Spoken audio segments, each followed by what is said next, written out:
Hello everyone, welcome back to Ifechi Health and Wellness. In my last video, I mentioned 7 dimensions to wellness.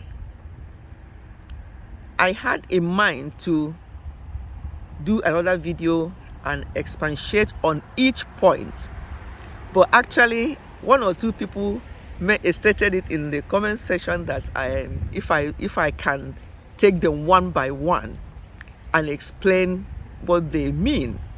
So I'm like, oh wow, they are thinking the same way that I was thinking, because I don't like my videos to be too long. So I thought that if I start explaining all that in that video, it may be longer. So I decided to do it as a separate video.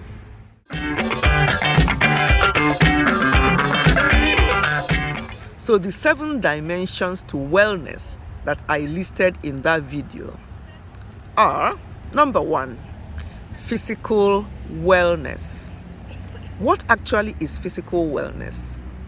It is the ability to maintain healthy quality of life that allows us to get through our daily activities and avoid undue fatigue or physical stress. Because we can have physical stress. Stress is not just you have emotional stress, mental stress, but you can actually have physical stress. So we have to maintain our physical wellness to avoid that. Number 2, emotional wellness. What actually is emotional wellness?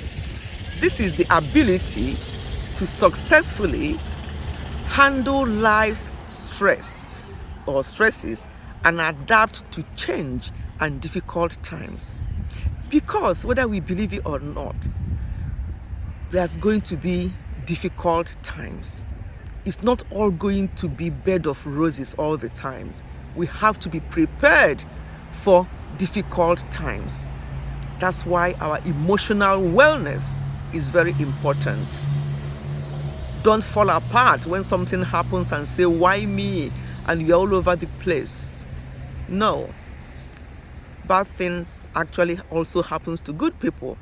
So we all have to be prepared emotionally. So emotional wellness is very, very important. Number 3, social wellness. What does social wellness means? This refers to relationships we have with people and how we interact with others. Our relationships can offer support during difficult times.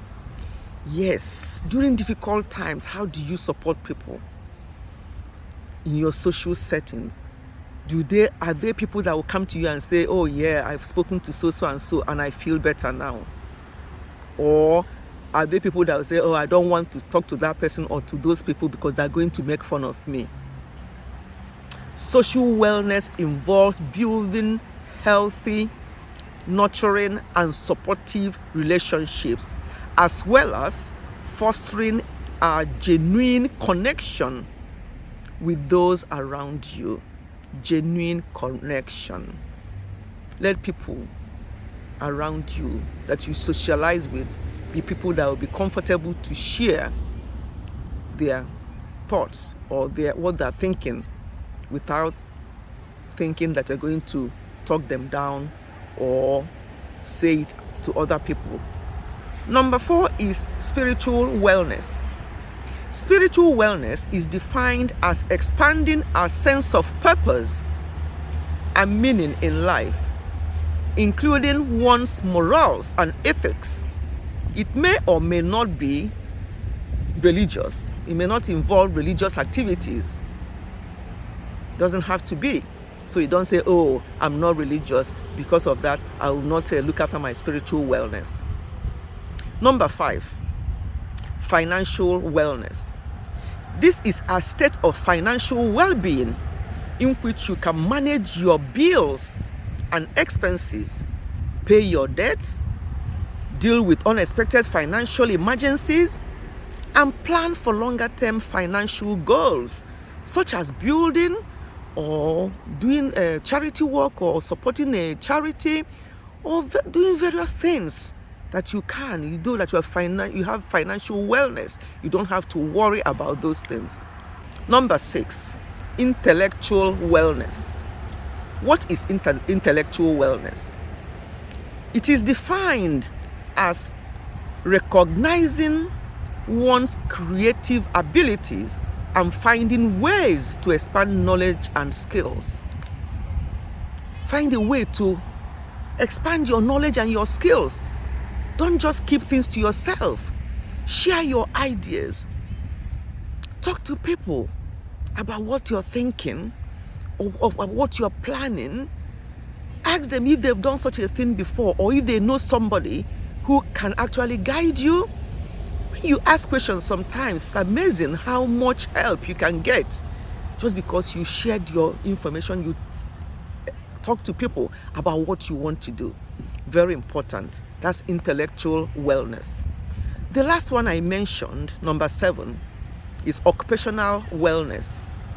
Occupational wellness is a health work-life balance that includes managing workplace obligations and stress, as well as maintaining healthy relationships with your co-workers or the people in your workplace.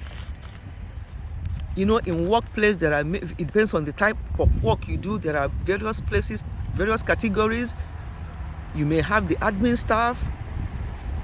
You may have the people who work as cleaners. You may have people who are lecturing. You may have people who are advisors who sit in their office and give advice. You may have people who do hands-on treatment like physiotherapists and stuff like that. It depends on where you work. If it's in hospital, there are various areas in hospital: doctors, nurses, the theater attendants, the cleaners, mortuary attendants. There's so many areas. So occupational wellness is very important. Try and get on with people at work. It helps. Don't look down on anybody.